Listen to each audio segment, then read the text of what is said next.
Welcome to Stuff's Cup Wrap after the second day of the America's Cup final, races 3 and 4. Duncan Johnson over on starboard. I'm Todd Niall, and with us, Carl Whiting, former America's Cup sailor, on a day like the previous day where there was a wind's gone each way, anxiety, worry about the wind, a bit of rejoicing for Team New Zealand fans at the end.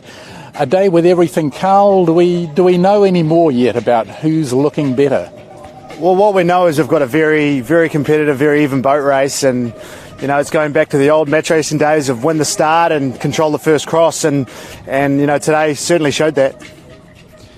Yeah, I think we've certainly got a match on our hands. I mean, as a regatta, you couldn't ask for anything better here. It's really set up contrasting emotions as we checked out the village. The Italians were going crazy in race 1 today on Friday, and pretty subdued Kiwi masses out there, but how it turned around. I mean, it was a great comeback. I think, as Carl mentioned, port entry seems to be everything at the moment, isn't it? Yeah, I mean, the statistics don't tend to lie, and I don't think there's only been one victory from a starboard entry since well into the Prada Cup, and it's one less manoeuvre. I heard Jimmy talking in his post-race interview. They've still got a lot to learn, and obviously I think the port entry is a lot simpler race start, and there's probably a little bit more to develop and learn about entering on starboard, doing an extra manoeuvre. So that's a big factor, and whether we go 1-2, 1-2 the whole way to the end, we'll see. We're in that second race. Luna Rossa in the second half wasn't looking as sharp. Was that just were they finding light wind, or are they struggling with some manoeuvres in some conditions? I think a big factor in today, when it's this northerly sort of direction, the breeze starts to die, and so if you're the boat closer to the north, you're in less breeze, and so typically the boat that's in front has much more of an advantage. I wouldn't read too much into the deltas. I think at the end of the day, it came down to winning the start, winning the first cross, and then controlling the favoured side of the course as from there. Of course, a pleasing comeback from Team New Zealand, just for the fact that we were operating today in light conditions, which everyone had talked up the Italians.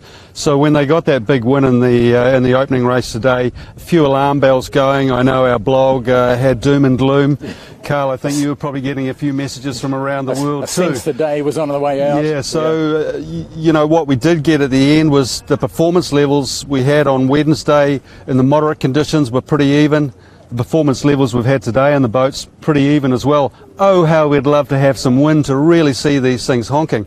But the forecast coming into the weekend is pretty similar to what we've had on Friday, Carl. Yeah, it is. It's still light winds, and I think today one of the really significant things was the 2-2 is one thing, but 3-1 mentally for the Kiwis, if they'd had to overcome that after today, it would be a huge mental deficit, and the momentum would have been very strongly in Prada's favour, regardless of the breeze.